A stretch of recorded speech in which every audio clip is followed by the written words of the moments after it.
Mtazamaji, kuna tatizo ambalo linaisumbua sana jamii yetu, lakini bahati mbaya limekuwa halizungumzwi sana. Tatizo hili ni tatizo la maumivu makali wakati wa tendo la ndoa kwa upande wa kina mama. Tatizo hili limehatarisha ndoa za watu wengi. Tatizo hili limevunja mahusiano ya watu wengi. Sasa ni vyema tuweze kuangalia sababu gani ambazo zinapelekea tatizo hili la maumivu wakati wa tendo la ndoa. Sababu ya kwanza ni swala zima la mabadiliko ya homoni. Kwa kina mama kuna homoni ambayo inaitwa estrogen. Homoni hii huwa inaratibu uzalishwaji wa ute wa asili sehemu za siri za mama, lakini vile vile homoni hii huwa inaratibu eneo lile la uzazi la mama liwe na unyevunyevu, lakini pia liwe laini ili tendo la ndoa liweze kufanyika vizuri. Sasa homoni hii inaposhuka, mara nyingi mama anapata changamoto ya ukavu sehemu za siri, hali ambayo inapelekea maumivu makali wakati wa tendo la ndoa. Sasa kuna sababu ambazo zinaweza zikapelekea ukavu sehemu za siri. Sababu ya kwanza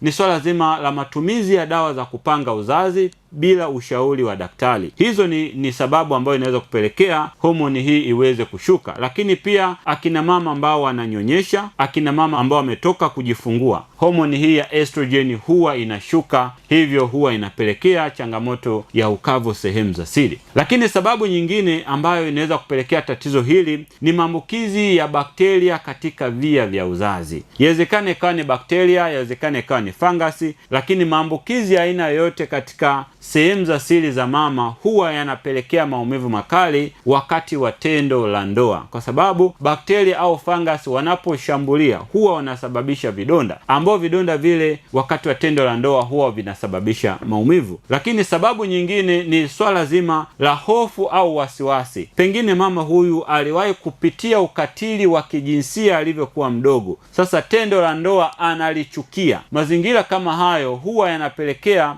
anapoenda kushiriki tendo la ndoa, hofu inamuingia, wasiwasi unamuingia, misuli ile katika sehemu za uzazi inakakamaa, hali ambayo inapelekea maumivu makali wakati wa kushiriki tendo la ndoa. Lakini sababu nyingine ni swala zima la kutokuwa na maandalizi wakati wa tendo la ndoa. Sasa hivi familia nyingi, wanandoa wanapoenda kushiriki tendo la ndoa hawapati muda wa kufanya maandalizi. Kwa hiyo ni vyema tuweze kufanya maandalizi kabla ya kushiriki tendo la ndoa, kwa sababu tendo la ndoa linaanzia kwenye saikolojia, linaanzia kichwani, namna unavyofikiri. Maandalizi yale ya mapema kabisa kabla ya kushiriki tendo la ndoa huwa yana msaada mkubwa sana kwa kina mama. Huwa kuna uteute ambao unazalishwa, ambao uteute ule huwa unasaidia sana wakati wa kushiriki tendo la ndoa. Usikimbilie kutumia vilainishi, mtazamaji. Vilainishi ni uvivu wa kuweza kufanya maandalizi. Pata muda wa kufanya maandalizi. Kuna kitu tunakiita foreplay. Foreplay ni maandalizi ya muda fulani kabla ya kuanza kushiriki tendo la ndoa. Ni vyema sana kumwandaa mke wako ili aweze kupata ule uteute wa asili ambao utaweza kuwasaidia wakati wa kushiriki tendo la ndoa muweze kushiriki bila kupata maumivu yoyote. Sasa naomba nitoe wito kwa wanaume wenzangu, unapoona kwamba mke wako anapata changamoto mbalimbali wakati wa kushiriki tendo la ndoa, usione kwamba pengine hakupendi au anatoka nje ya ndoa au hataki kukupatia huduma. Kaa naye vizuri, zungumza naye, akueleze ni matatizo gani ambayo anayapitia, kwa sababu maambukizi kama haya ya bakteria ni matatizo ambayo yanaweza katibika. Matatizo ya homoni ni matatizo ambayo yanaweza katibika, lakini pia msongo wa mawazo na vitu vingine, vyote hivyo vinaweza kutibika vizuri. Anaweza kupatiwa counseling na akakaa vizuri kabisa. Kwa hiyo ni vyema sana uweze kumsikiliza vizuri ili tuweze kunusuru ndoa zetu. Ni vyema kusikilizana na kufika kwa wataalamu wa afya, na ikiwapendeza basi ni vyema mtutembelee Lupimo Sanitarium Clinic, tutaweza kuwasaidia tatizo hilo. Na uzuri ni kwamba Lupimo Sanitarium Clinic tunavyo virutubisho ambavyo vimesajiliwa na Baraza la Tiba Asili na Tiba Mbadala kuwa vinafaa kwa matumizi ya mwanadamu. Tunayo dawa ambayo inaitwa FEMHEP. Dawa hii kwa kweli imekuwa ni msaada mkubwa, kwanza kurekebisha homoni za mama ambazo zilikuwa tayari zimeshavurugika. Kwa hiyo mama endapo na tatizo la homoni, basi homoni zake zitakaa vizuri, uteute utazalishwa wa kutosha sehemu za siri, na atashiriki tendo la ndoa vizuri kabisa.